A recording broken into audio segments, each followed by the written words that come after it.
A very good evening everybody.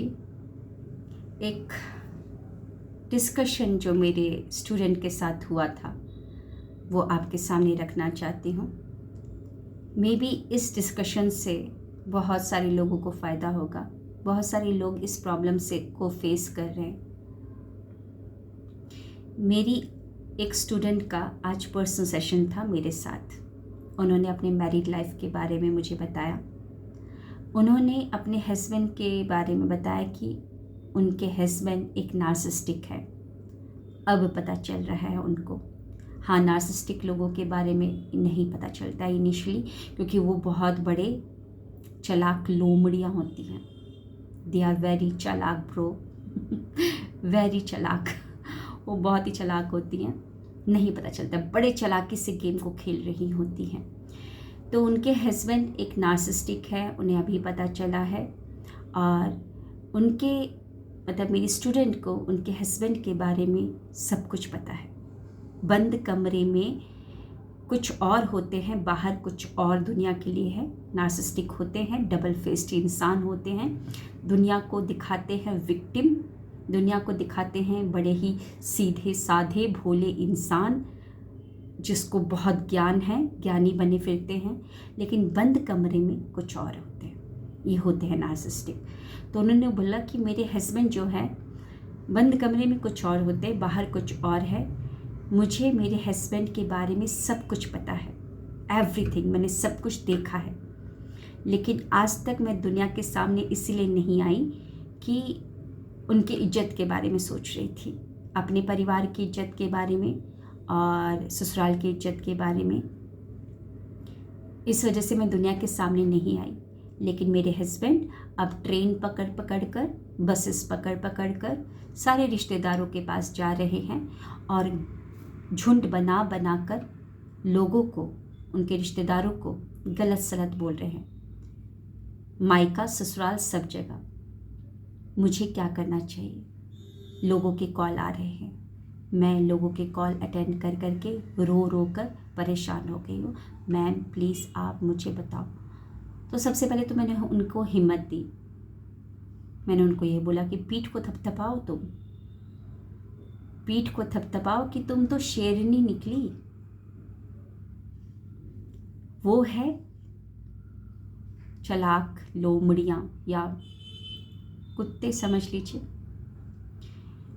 मैं इस तरीके के शब्द यूज़ कर रही हूँ, कोई किसी को गाली नहीं दे रही हूँ। मैंने उनको समझाने के लिए जो बोला एग्जैक्टली वही बता रही हूँ मैं।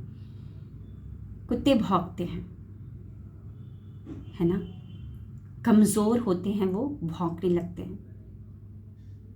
आप शेरनी हैं, शेर हैं। शेर कभी भी जंगल में जाकर लोगों को बताते फिरता नहीं है। गुट बनाकर, ग्रुप बनाकर लोगों को नहीं बताता है कि मैं शेर हूँ, मेरा इज्जत करो। वो नहीं बताता है।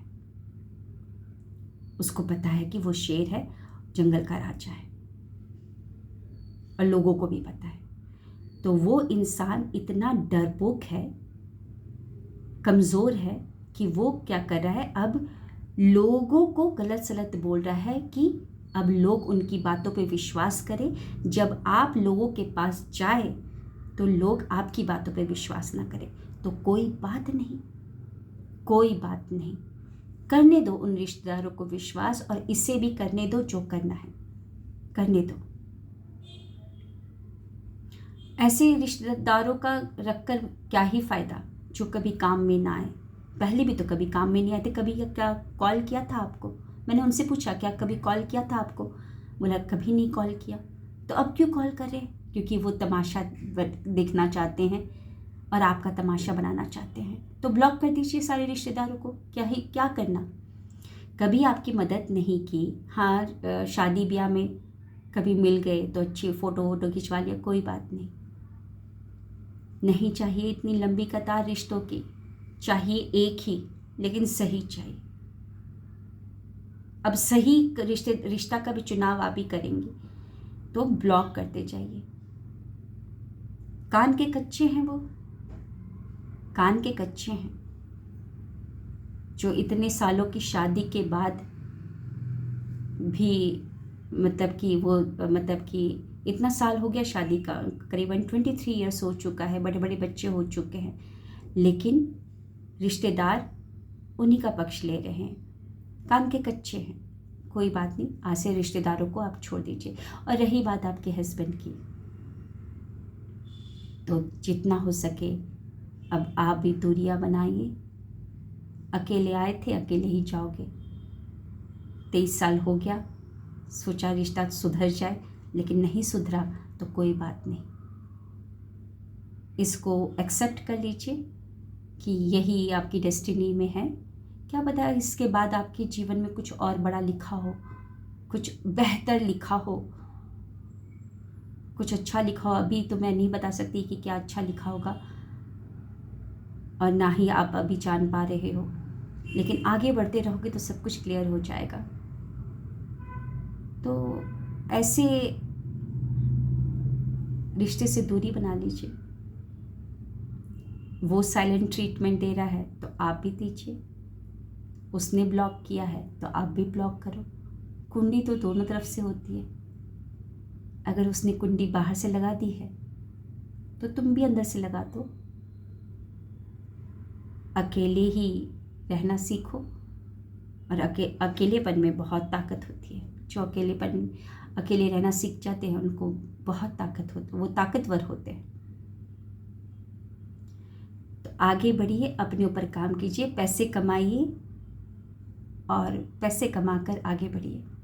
अभी आप लोगों के पास जाएंगे, अपनी ऊर्जा को गवाएंगे और कुछ नहीं होने वाला। अपनी ऊर्जा को गवाएंगे। वो डरपोक इंसान सब जगह जा जा के बोल रहा है कितनी अपनी ऊर्जा को वेस्ट कर रहा है, वो डरपोक है, अंदर से एकदम कमज़ोर। अपना अलग होइए, या मतलब सेपरेट होकर, या अपने ऊपर काम कीजिए, कमाइए और आगे बढ़िए। छोड़िए ऐसे रिश्तों पर। उन्होंने मेरे को बोला कि मैम कुछ और कर सकते हैं। मैंने बोला देखिए, आपके जीवन में अगर एक ऐसा रिश्ता आया है, नार्सिसिस्टिक इंसान आया है, तो आपने अट्रैक्ट किया है ना, अट्रैक्ट किया है। होपोनोपोनो प्रेयर को तो करते ही रहिए, है ना, अपनी क्योंकि हम एक ऊर्जा का स्रोत है। जैसी हमारी ऊर्जा होगी हम वैसा ही अट्रैक्ट करेंगे। तो अपना क्लेंजिंग करते जाइए, कुछ अफर्मेशन बोलते जाइए, है ना, अफर्मेशन बोलते जाइए, एक नया पैटर्न बनाइए। साथ ही साथ आप जो है एक और बात को समझ जाइए कि जो इंसान आपके जीवन में आया है वो सोल कांटेक्ट आप दोनों ने ही किया था, तो कुछ सिखाने के लिए आ भी रहा है ना, कुछ सिखाने के लिए भी आ रहा है। तो वो देखिए कि क्या सिखाने के लिए आ रहा है। Self love, self respect, self worth, क्या सिखाने के लिए आ रहा है, क्या सिखाने के लिए। आप उसको समझिए और उसको आगे लेकर बढ़िए, और उस इंसान से जितना हो सके दूरी बनाइए। रिश्तेदारों को छोड़िए, वो कभी साथ नहीं दिए थे, आगे भी नहीं देंगे। आप आगे बढ़िए। तो मैंने उनको ये सॉल्यूशन दिया है ना। उन्होंने मुझे बार बार पूछा कि कोई और चीज़ करिए, ग्रैटिट्यूड को हम कैसे भूल सकते हैं, है ना। जल पिता कभी अपनी निर्मलता को नहीं खोते हैं, चाहे वो रूह अफ़ज़ा के साथ मिल जाए, चाहे वो सर्फ एक्सेल के साथ मिल जाए, किसी के साथ भी मिल जाए। अगर भांग भी मिलाएंगे तो भांग को भी वो ले लेते हैं, लेकिन निर्मलता कभी नहीं खोते हैं। तो आप भी हर सिचुएशन में ग्रैटिट्यूड को ना भूलें, उसको अपनाइए। लेकिन हाँ, होपोनोपोनो प्रेयर ग्रैटिट्यूड को करते रहिए, लेकिन अपने ऊपर काम कीजिए, पैसे कमाइए। पैसे जब रहते हैं ना तो एक हिम्मत रहती है, आप आगे कुछ कर भी सकते हैं। उस ओहदे पे पहुंचेंगे तो लोग आपकी बातों को भी समझेगा। अभी तो आपकी बातों को कोई भी नहीं समझेगा, क्योंकि उसने बहुत बड़ा गेम खेल लिया है ऐसे इंसान ने, और कोई बहसबाजी नहीं उस इंसान से। अगर आप जाएंगे तो उसको तो चाहिए एक मौका दुनिया के सामने लेकर आने का।